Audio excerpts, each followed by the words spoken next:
Hello and welcome, Piotr Fisner here, more Peter. Guys, oh, I'm so red. Maybe I should drink something. No, okay, joking. What I mean is my main background of work for like 20 years is laptops. So swapping parts, that's the main, let's say, job what I was doing, software issues as well, firmware and so on, yes. Till now, I'm no expert with micro soldering. That's why the YouTube channel is called Learning Electronic Repairs, because I want to be proficient in it. I want to be really good at micro soldering and by working with schematics. So this laptop is something which I am familiar with. This laptop, as you see, it's not a minted condition. It's really filthy, you can say. Yes. Here is missing plastic as well. This laptop is a 15.6 Samsung laptop. This is i5. I don't recall which generation, about 6th generation. It has 6 gigabytes of RAM and 1 terabyte hard drive. It's not the best, battery is dead. Laptop is working to the condition that it is booting up. Yes, so laptop is booting up, then the username is there with a password. Customer is saying that when he split up, when he divorced with his wife, he inherited, yes, from the relationship this laptop. And then what's going on is that he want to crack the password and recover the data. Shop said that they couldn't recover, and I know why, because there was a spillage on it. So first you need to remove the signs of spillage. Fortunately, before this laptop came to me, it dried out, because it turns out that this laptop was lying for a year or two. So it came. I didn't see a point to be true. Because of that time period, I didn't see a point to take it apart. Yes, so I said let's just try to remove the hard drive, let's back up the data, and let's see what I can recover. If no, we'll buy the electronic part. If you don't know what I mean, got plenty of hard drives. I can just show you. So in the hard drive you've got two elements. Oh, here is one, so I can show you. So these are inside components which contains the data. There are plates, and there are inside the plates there are heads, and they are reading. Yes, it's 5,400 even RPMs or 7,200. So depend on the model and so on. Yes. But behind it you've got the electronics. So if this fails, computer can't recognize the hard drive. Again, if this is recognized but computer can't read all the data, that's mean this part is faulty. Yes. So if you've got this part faulty, you can dismount it. There's no soldering actually in these ones. And you can take it away, you can put another one, yes, and you can access back all the content. So that wasn't the problem. I've connected, I've hooked it up, and I've managed to recover all the data. That's fine. Now customer said that he would like to have this laptop back to work. So in this case, first thing is estimation of is it worth for the customer to fix it.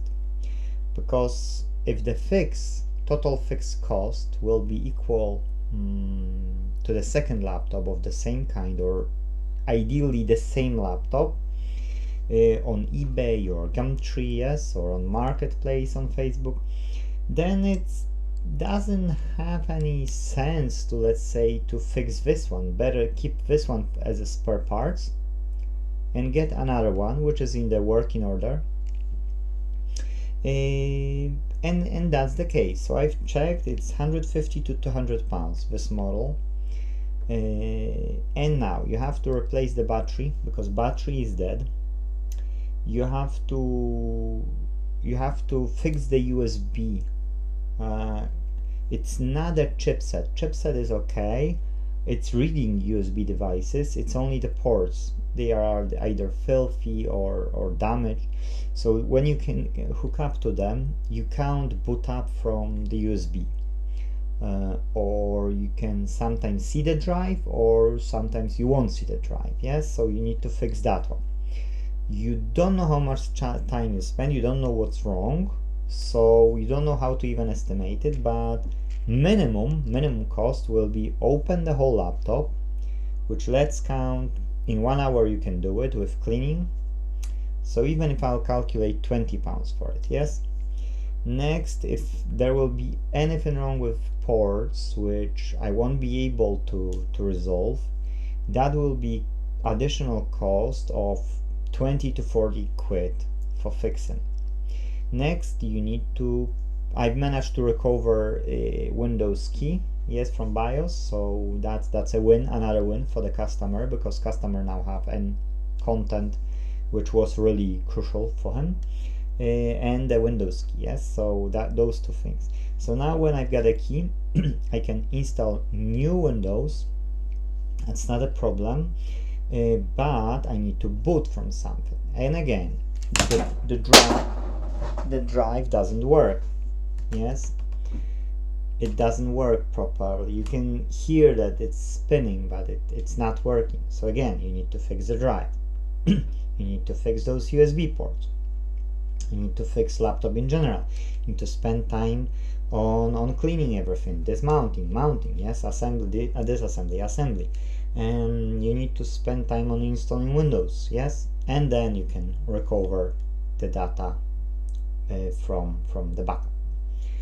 So I'd say that the cost if customer would want to have in a working order would be about that price, would be about this 150 to 200 pounds.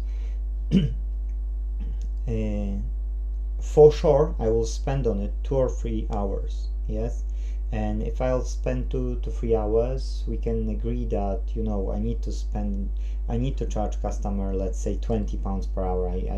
I don't charge less because that's not worth for me. So if there are no parts, yes, if there are no parts, I can charge 30 pounds per hour. If there are parts, I charge customers 20 pounds per hour. This way they can save up more. And sometimes those fixes which are dear in other service shops, they are worth still to do at my place.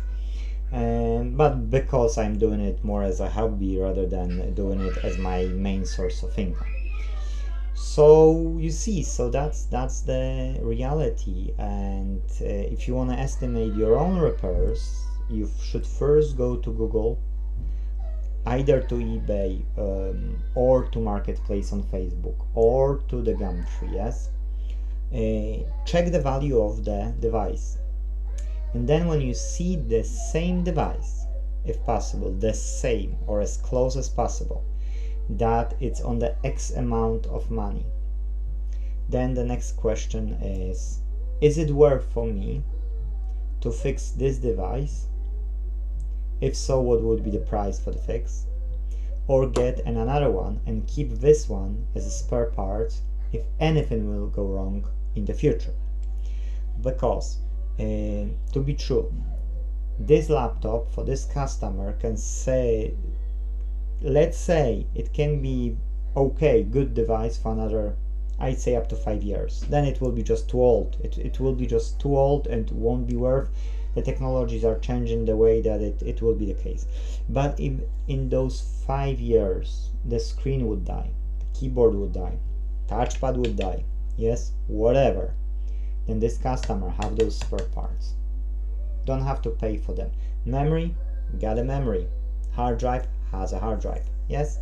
So in that case, it's more value for the customer rather than spend this money on fixing this unit.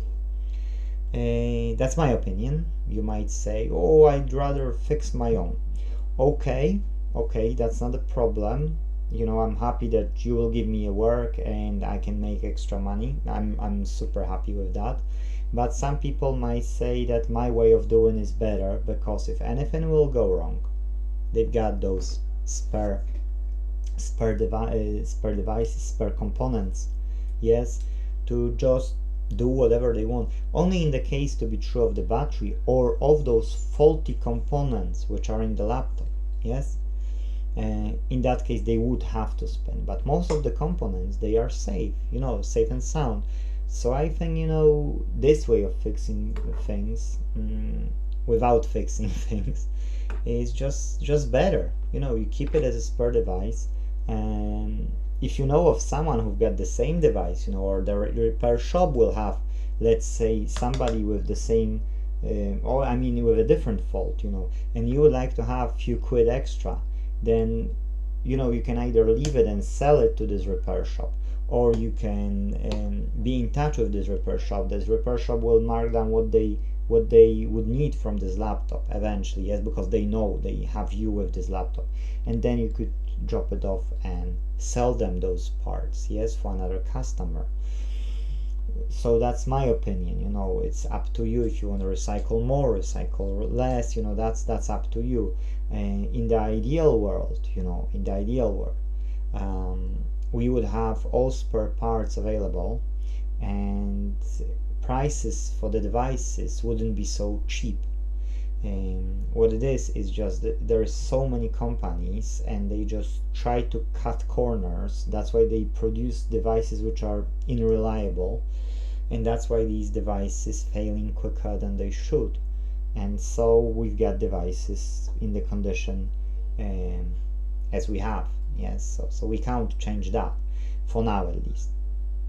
But sometime in the future it will be less needed for certain devices, and that's why the price will raise. You might not know what I'm talking about, and I won't be confusing you anymore with that, but that's where we're heading. Plus, on top of that, companies are as well trying to do more of a rent of a device. If you would go to the Microsoft Xbox website, you can see that you can rent or get installments for Xbox, yes, per monthly subscription, rather than having your own Xbox bought. Of course, you've got the choice of buying the Xbox as well, but that's where we are heading, yes. And more companies are keen to do it, because then they have like a always income to develop new devices and to thrive their business, yes. So that's of course what they will do. But hopefully this video showed you, you know, those two ways, yes. One, you can decide to have it fixed and pay up to the price of a second good device, or yes, or fix it.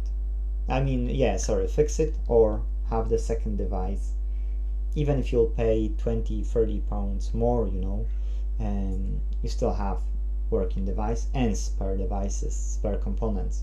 So that's up to you to decide and to make a wise choice when the next time that thing could happen to you. Please keep in mind as well that we don't know about unknown faults, because there was a spillage, liquid spillage. So if this customer will start to use it, if this will start to heat, it might be keyboard to be replaced, or it might be additional faults which are unknown for now, yes. So in that case, sometimes this value can go beyond the value of the device on the market, which nobody can guarantee you, yes. That's why it's better know those things, think it yourself, and make wiser decisions for yourself so that you can save some money. Thank you guys for watching, and hope you got any values from these videos. Thank you, and see you in the next one. Bye bye.